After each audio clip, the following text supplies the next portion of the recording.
It resides between my eyes. Walked through the fire, came out better on the other side. See, life's like a beach if you find the sand. And right now, I feel like 100 grand. You are listening to Inspired Insider with your host, Dr. Jeremy Wise. Live from the Sweet and Snack Show.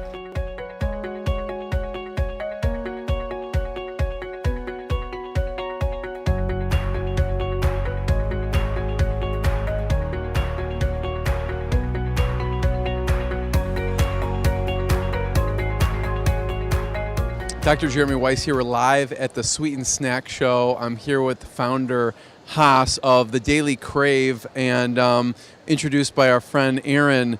So how did you come up with the name and the company, the Daily Crave? So I had a brokerage company before this, and before that I was a food distributor.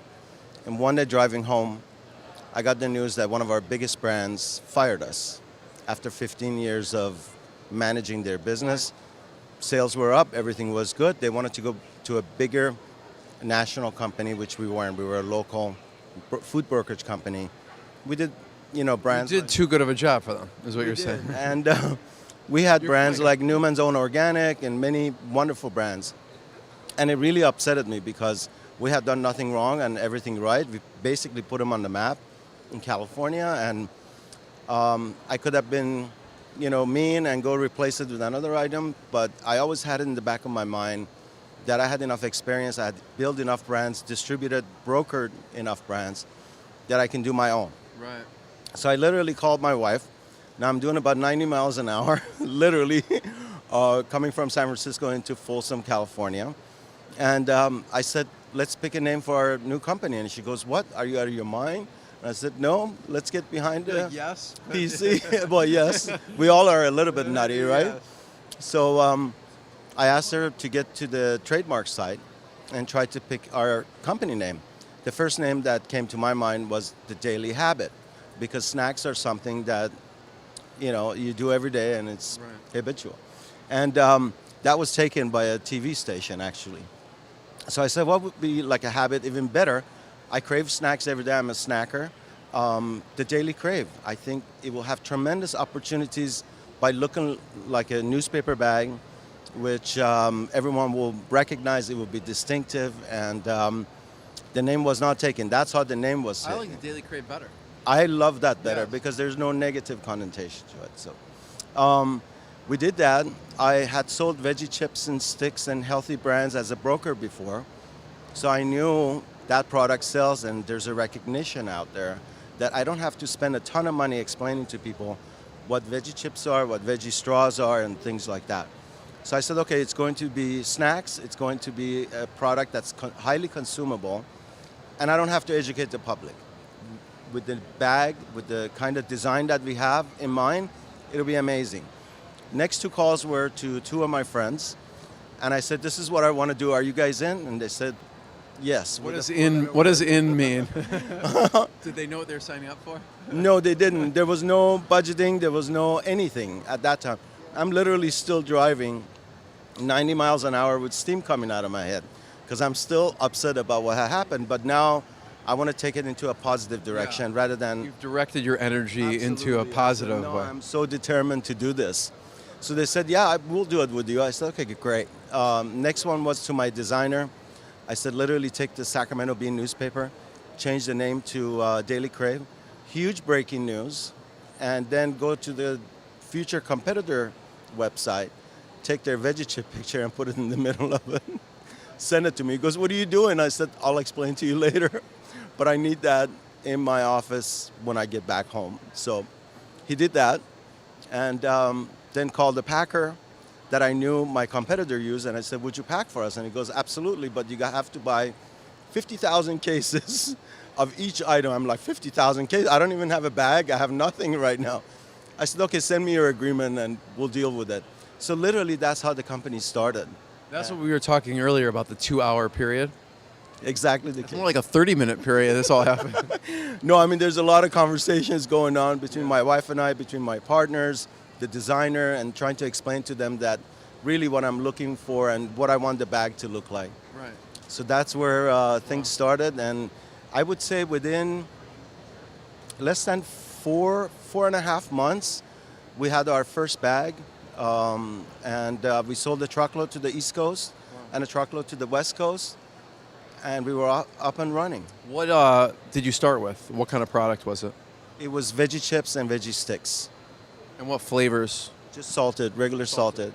In our industry, in snack industry, salted usually sells 2-to-1 versus flavored because it appeals to more people. Right. You may not like spicy or barbecue, but Cheddar. exactly. Yes. So what flavors do you have now? Oh my God! Holding the vegan white cheddar, I immediately was gravitated towards this. Exactly. So in our lentils, we have Himalayan pink salt, aged white cheddar, smoked Gouda, tomato basil, and spicy sriracha. In our quinoa, we have Gouda romano with cracked pepper, chili with a hint of lime, Himalayan pink salt, and bourbon barbecue, which is out of this world if you like a barbecue chip. On the veggie side, we have salt and vinegar straws, barbecue veggie chips, spicy sriracha straws, and now the newest one would be the organic vegan white cheddar, which should hit it out of the ballpark. So let's talk about the evolution of the products. You start with the salt, the sea salt, and because it's a big commitment just to go with one other flavor, right? You're getting truckloads of this stuff. So how do you branch into the different flavors? How do you decide what to actually take on next? So we knew that those two items are going to give us the head start that we needed so we can work on even better products that are proprietary to us and exclusive to us. Right. So at the time that I had the veggie chips and sticks selling like crazy into the marketplace and growing at 100, 200%, month over month, year over year, we were working on our lentil chips. I wanted something that had, 4 to 5 grams of protein, that was made with even better ingredients than the veggies were. And so we partnered with a company and we put 55% roughly lentils and the rest are like chickpeas and other ingredients that goes into it. That veggie chips and sticks gave us the time and the financial resources we needed in order to launch the lentil chips. And while the lentil chips were in full swing and being distributed and becoming number one literally overnight versus any other brand that were out there for years, we were working on our quinoa chips. And when the quinoa chips launched in 2017, we were working on our organic veggie straws.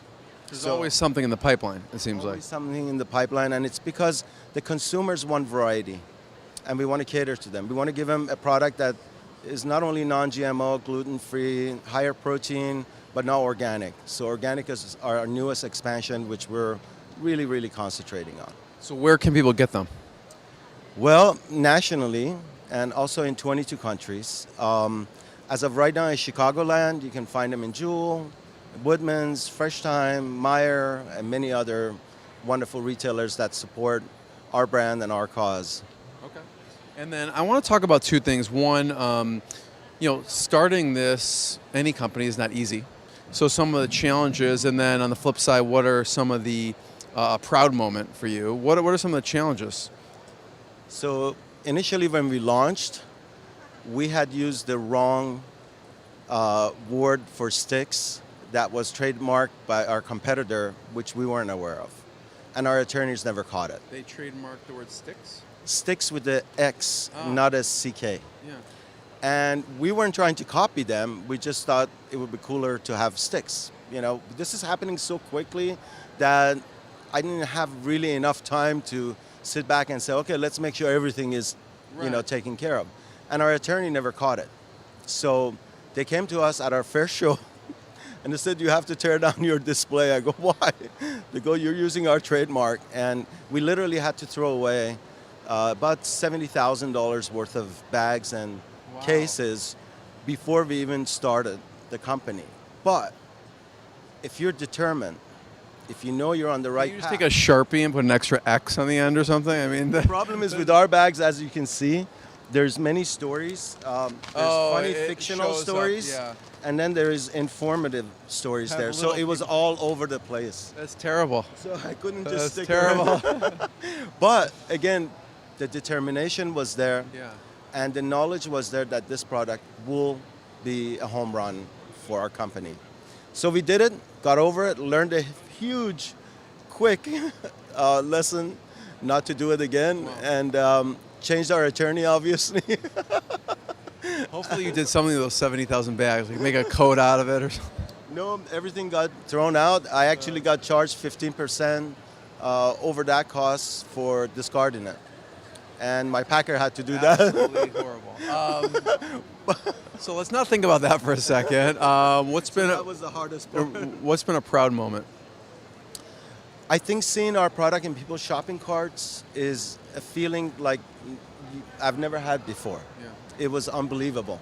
It was, I knew that the consumer liked the product, and then talking to some of those customers saying that I buy this for my baby, I buy it for my family, and I've been buying it for the past 6 months. I think that's the most proudest moment that I can think of. Seeing the product on the shelf across the country, in other countries like Korea, Malaysia, Saudi Arabia, Israel, and other countries, what could be better than that?